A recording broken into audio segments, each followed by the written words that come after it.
Hello. Transfer ko na nga po yung aking mga tanim dito kasi kailangan po nila ng much bigger space. Ginawa ito ni Happy. Binili niya ready-made.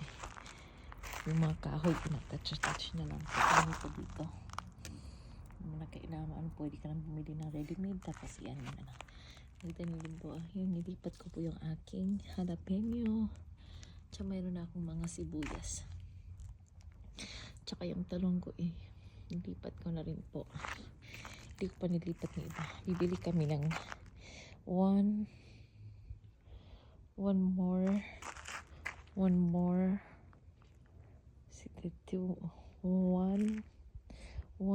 two,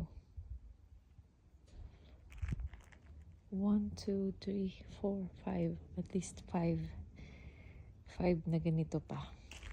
Yan. Kasi nabubag nga niya. Dapat sinubog-sibog na di. Pwede pa rin ako makagawa ng ganito dito. Or 1, 2, 3, 4, 5, 6. So mga 5 pa. Diba?